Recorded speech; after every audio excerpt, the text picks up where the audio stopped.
Hello pupil teachers, we are back here again with another exciting video. आज की video थोड़ी important और exciting इसलिए भी है क्योंकि आज की वीडियो में हम डिस्कस करने वाले हैं कुछ ऐसे इम्पोर्टेंट क्वेश्चंस जो किसी भी टैट एग्जाम्स के लिए या नेट एग्जाम्स के लिए बहुत इम्पोर्टेंट हैं। इन क्वेश्चंस के बेसिस पे आप बहुत अच्छे से अपने टीचिंग कॉन्सेप्ट को प्रिपेयर कर सकते हो, उसके बारे में और जान सकते हो। जितने भी फेजेस हैं टीचिंग के, लेवल्स हैं या थ्योरीज हैं टीचिंग की, उनमें से बहुत बार ऐसे क्वेश्चंस आते हैं जो वो हमें लगता है कि हमने पढ़े हैं बट हम उस टाइम कंफ्यूज हो जाते हैं कि इसका करेक्ट आंसर क्या होगा। सो उसकी एक क्विक रिकैपिचुलेशन के लिए या एक क्विक प्रैक्टिस के लिए ये क्वेश्चंस आपको बहुत हेल्पफुल हैं। सिर्फ कुछ सैम्पल क्वेश्चंस ही आज हम इस वीडियो में प्रिपेयर करने वाले हैं, डिस्कस करने वाले हैं। अगर आप और क्वेश्चंस भी चाहते हैं तो आप कमेंट सेक्शन में अपने कमेंट ड्रॉप कर सकते हैं और हमें बता सकते हैं। अगर आपको इसके नोट्स चाहिए तो उसके लिए भी आप कमेंट सेक्शन में हमें मैसेज कर सकते हैं। The very first question is, which of the following is not a phase of teaching? यानी कि out of the four options, which is not a phase of teaching? Question read करते time हमें ये चीज बहुत जरूरी है ध्यान में रखना कि हम क्वेश्चन को 2 बार 3 बार अच्छे से रीड करें। कई बार क्या होता है कि हम फ्लो में क्वेश्चन रीड करते हैं और हम बहुत इंपॉर्टेंट वर्ड छोड़ देते हैं, जैसे हम नॉट पे ध्यान नहीं देते हैं। तो बहुत इंपॉर्टेंट है कि आप क्वेश्चंस को 2 बार 3 बार रीड करें, उसके बाद अपने आंसर्स की तरफ बढ़े। तो हमसे यहाँ पूछा गया है कि कौन सा टीचिंग का फेज नहीं है।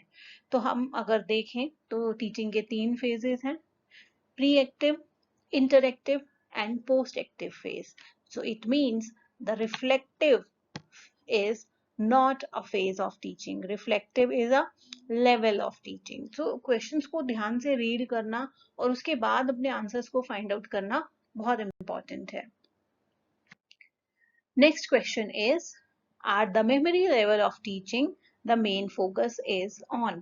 3 लेवल हैं टीचिंग के, memory level, understanding level and reflective level. So कौन से लेवल पर हम क्या काम कर रहे हैं ये हमें बहुत अच्छे से पता है। मेमोरी लेवल बेसिक लेवल है and as the name suggest, memory means to memorise, to recall, to recognise. तो मेमोरी लेवल पर हमारा फोकस किस पे होता है वो हमें आइडेंटिफाई करना है out of the 4 options.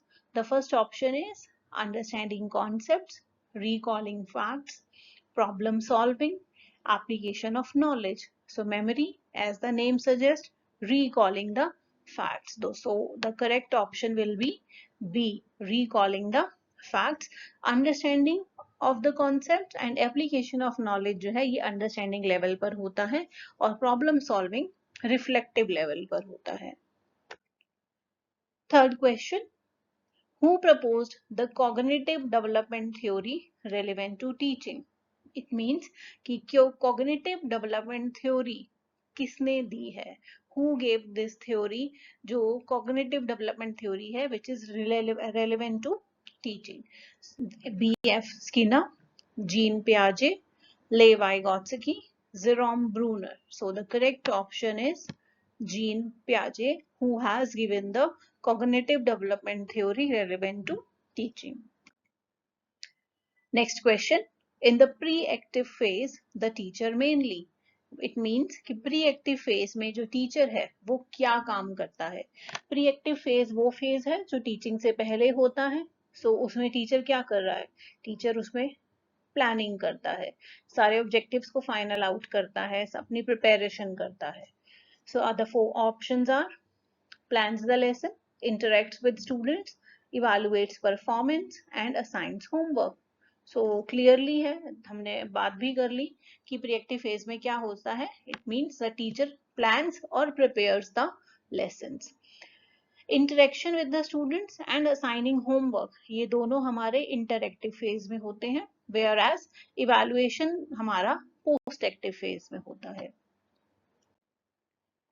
Fifth question is, which level of teaching focuses on higher order thinking skills? Higher order thinking skills यानी कि वो thinking skills जो हम बिल्कुल ऐसे लेवल पर जाकर सीखते हैं जहां अब जो है हमें डिपेंडेंट नहीं होना है किसी पे, we are independent to solve our problems. हमें problem solving abilities, logical reasoning या क्रिटिकली एनालाइज करने की एबिलिटीज डेवलप हो चुकी हैं।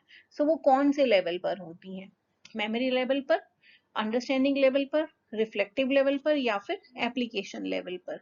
सो the correct answer for this question is answer C, reflective level, क्योंकि ये सबसे लास्ट लेवल है, it is the highest level of teaching. तो इस लेवल पर ही हमारे जो maximum higher order thinking abilities हैं या स्किल्स हैं वो डेवलप होती हैं। Next question, the preactive phase of teaching primarily involves. ये ऑलमोस्ट सेम क्वेश्चन है जो हमने अभी डिस्कस किया था, बस लैंग्वेज थोड़ी सी यहाँ पर चेंज हो चुकी है, जिसमें टीचर, हमें पता ही है कि प्री एक्टिव फेज में क्या काम करता है, that is planning and preparation. So answer B is the correct answer. Next question is the level of teaching most suitable for higher education.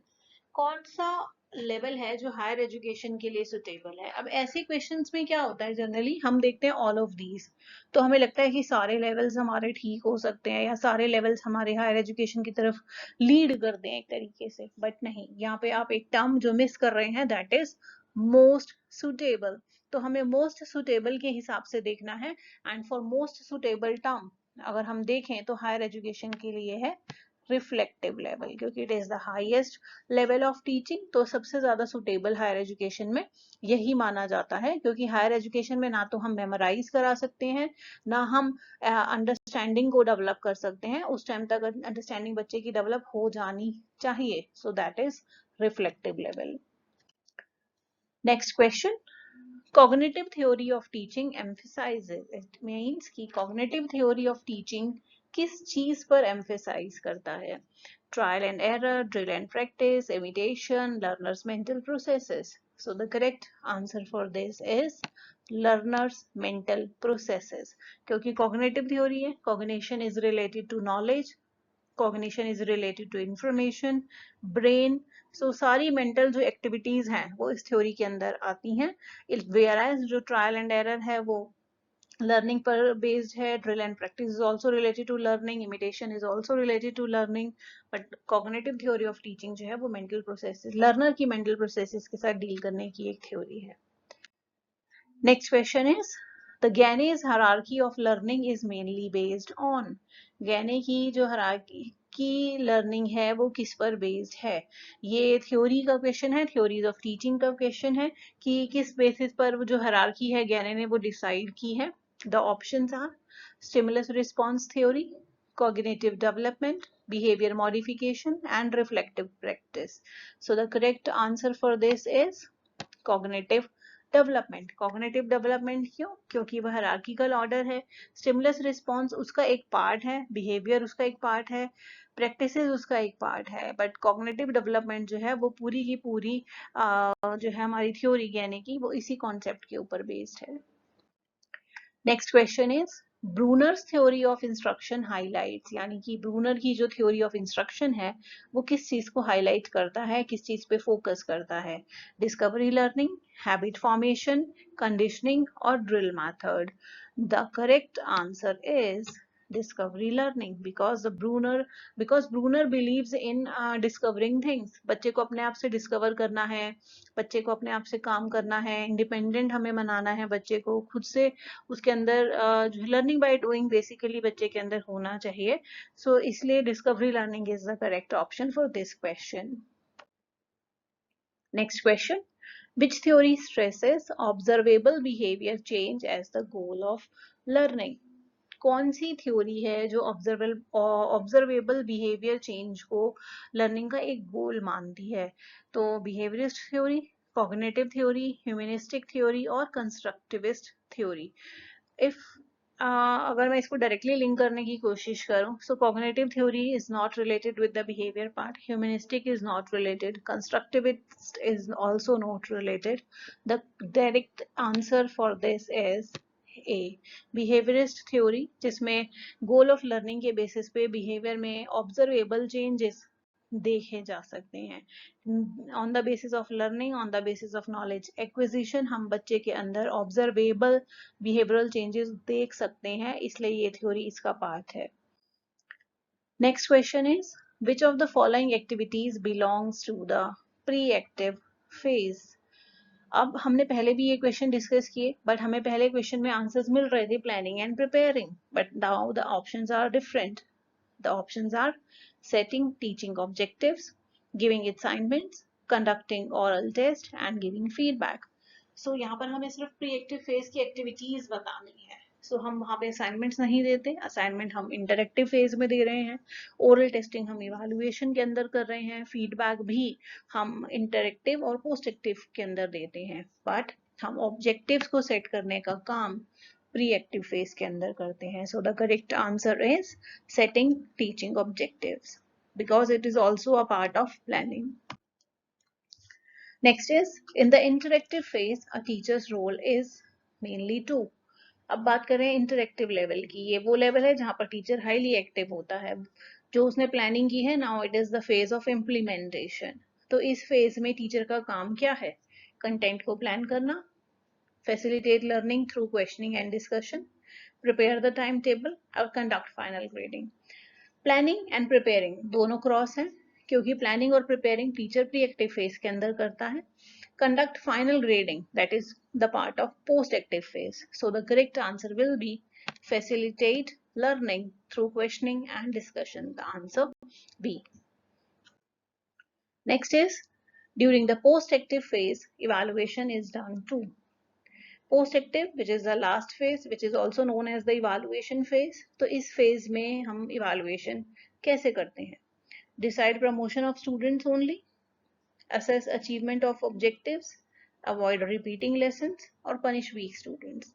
So D is clearly a big no, क्योंकि ये possible नहीं है, and ये जो option है या ये जो एक्शन है ये प्रॉपरली डिनाई फॉर्म में आता है, इसे इग्नोर हम करते हैं. सो ये तो है ही नहीं. बाकी decide promotion of students only, no, क्योंकि हम इवैल्यूएशन सिर्फ बच्चों को प्रमोट करने के लिए नहीं कर रहे हैं.